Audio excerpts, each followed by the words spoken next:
Hi, my name is Ternes. I am the Global Director of Catalogue Marketing here at AWAL, and I'm based in New York City. My role as a Global Marketing Director is essentially finding those opportunities within an artist's career, whether it's past, present, or future, to develop a special moment around their music, around them as an artist, and around their fans. We storytell about a 10-year anniversary of a debut album, or the 1-year anniversary of a single that completely changed an artist's career. We also celebrate artist milestones in their career, 1 billion streams, 1 million streams. We develop digital marketing campaigns surrounding this in support of amplifying the artist, amplifying their story, and bringing fans further into that artist's world. My favorite part about working in the catalog space at AWAL is how much catalog we have. We're blessed with an embarrassment of wonderful artists and wonderful bodies of work that we get to look at and rediscover and re-amplify every week, every day. It's kind of like a dream librarian job, honestly. It's just all music based.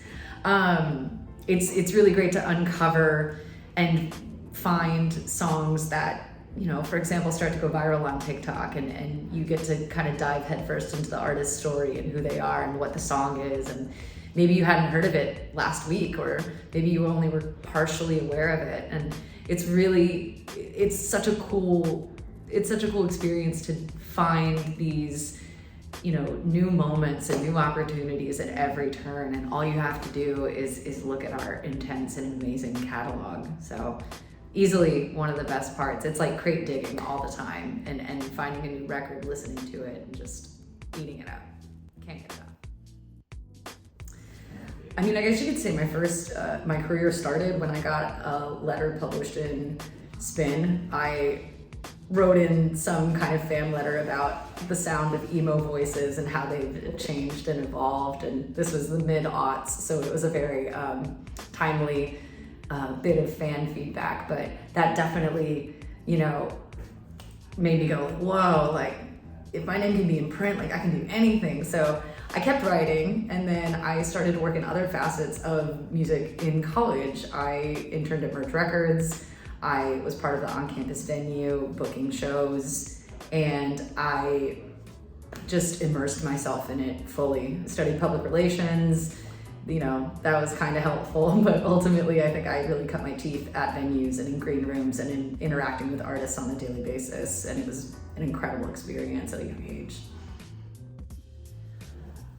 The achievement that I'm most proud of in my career has always been releasing debut albums with artists.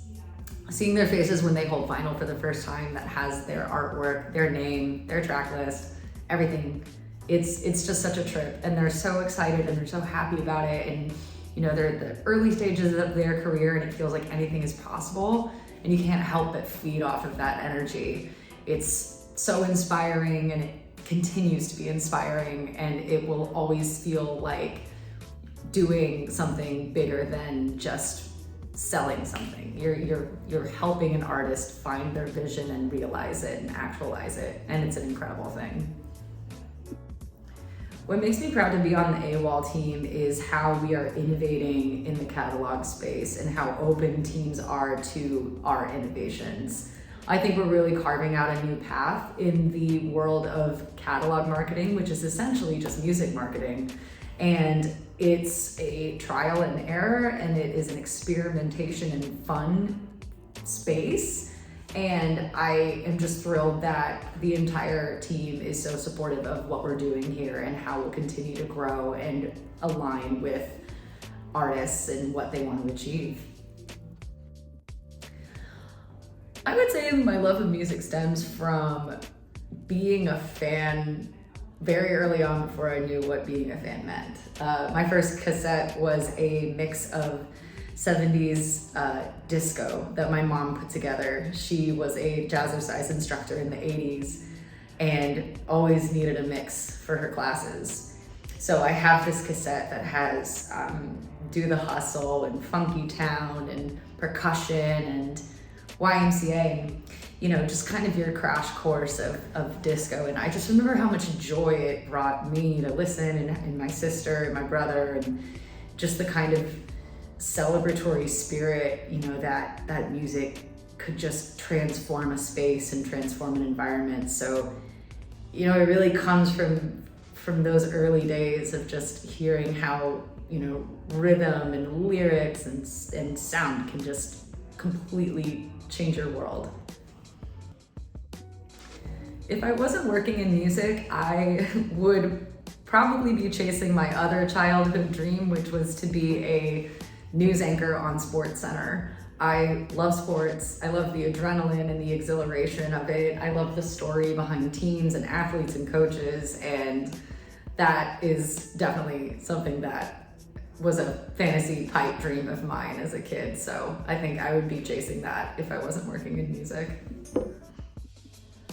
Some music that I've been listening to lately, I just finished the J Dilla authorized biography, and I've just been in a complete Dilla universe. I've been listening to a lot of his demos and a lot of Slum Village, and just really kind of giving myself a crash course after reading such an incredibly thorough and inspiring book. So I've been listening to Dilla and pretty much any artist that sounds like Dilla. So my advice to anybody who wants to work in music is to let your passion guide what it is you want to do in music, and open yourself up to learning about every aspect of it. There's so many layers to this industry, and so many incredibly creative, smart, talented people in it who can show you that no matter what you're passionate about, you can apply that to music and you can take it with you in every step of the way. So really keep an open mind, and just remember, like, if it feels good to you and it feels good to your vision and what you see of yourself and what you want to become, then you're on the right track.